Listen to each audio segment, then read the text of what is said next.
வணக்கம் நேயர்களே. இன்றைக்கி நம்ம குழந்தைங்களுக்கு ஒரு ஃபீவரை பற்றி பேசலாம். ஃபீவர்னு வந்தாவே எல்லாருமே நம்ம பயப்படுறோம். எப்படி அந்த ஃபீவரை குறைக்கணும், என்ன மருந்து கொடுக்கணும், டாக்டரை போய் எப்போ பார்க்கணும் அப்படின்றத பற்றி நான் சொல்கிறேன். ஃபீவர்ன்றது ஒரு நல்ல காரியம்தான். அதாவது குழந்தைங்களுக்கு ஒரு இன்ஃபெக்ஷன் நடக்குது. அந்த இன்ஃபெக்ஷன் வந்த உடனே கிருமி, ஒரு பாக்டீரியாவோ ஒரு வைரஸோ குழந்தைய பாதிக்கும்போது அந்த நம்ம உடம்பு அந்த வைரஸ் பாக்டீரியா அதனுடைய தாக்குதலுக்கு எதிர்வினையாக ஒரு ஆன்டிபாடிஸ் இல்லைன்னா எதிர்ப்பு சக்தியை ப்ரொடியூஸ் பண்ணுது. அதனால தான் ஜுரம் வருது. ஆனால் அந்த ஜுரம் வரலாம். ஜுரம் வர்றது மைல்டாக இருந்தால் ஒன்றும் பயப்பட தேவையில்லை. ஒரு 100 டிகிரியை தாண்டுது, அதாவது ஃபேரன்ஹீட் பார்த்திங்கன்னா 100 டிகிரி தாண்டுது, இல்லைனா சென்டிகிரேட் பார்த்திங்கன்னா ஒரு 37 டிகிரி சென்டிகிரேட் தாண்டுதுன்னா அப்போ நம்ம ஜுரம் மருந்து கண்டிப்பாக கொடுக்கணும். இப்போ இருக்கிற மருந்துகள்லேயே மிக நல்ல மருந்து பேராசிட்டமால்.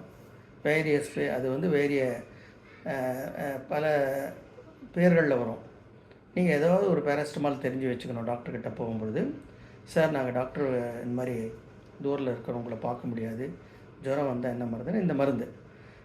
அதாவது பேராசிட்டமால் ட்ராப்ஸ் வழியாகவும் வரும், ஒரு சிரப் 120 மில்லிகிராம் ஸ்ட்ரென்த்தில் வரும், 250 வரும், டேப்லெட்டில் வரும். உங்கள் குழந்தைக்கு எந்த ஏஜுக்கோ அது மாதிரி வாங்கி வச்சுக்கணும். ஸோ ஜுரம் வந்த உடனே குழந்தைங்களுக்கு ஏதாவது ஆகாரத்தை கொடுத்துட்டு உடனே அந்த பேராசிட்டமால் கொடுக்கணும். ஒரு நாளைக்கு 2 தடவை 3 தடவை 4 தடவை கூட கொடுக்கலான்னுவாங்க.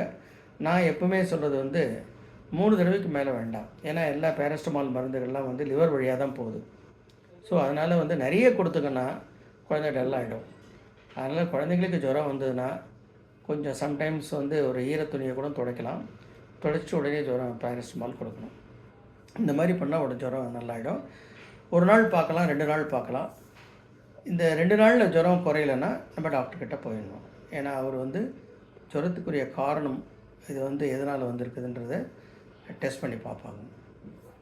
ஸோ ஜுரம் வந்தவுடனே இந்த மாதிரி பண்ணால் கண்டிப்பாக நல்லாயிடும். நான் திருப்பி சொல்கிறேன், ஏதாவது ஒரு பேராசிட்டமாலை ஞாபகம் பண்ணி வச்சுங்க. ஒரு தடவையும் ஒன்று மாற்றினீங்கன்னா நீங்களே கன்ஃபியூஷன் ஆகிடுவாங்க. ஈவன் படித்தவங்களுக்கு கூட ட்ராப்ஸ் எப்படி கொடுக்குறது, சிரப் எப்படி கொடுக்குறதுன்னு தெரியாது. அதனால் டாக்டர் இந்த மாதிரி நீங்கள் இல்லாத டைமில் ஜுரம் வந்தால் இந்த மருந்து எவ்வளோ கொடுக்கணும் அப்படின்னு எழுதி வச்சுக்கிட்டிங்கன்னா அது உங்களுக்கு ரொம்ப யூஸ்ஃபுல்லாகும். அடுத்த முறையில் வேறு ஒரு டாப்பிக்கை பற்றி நம்ம பேசலாம். தேங்க்யூ.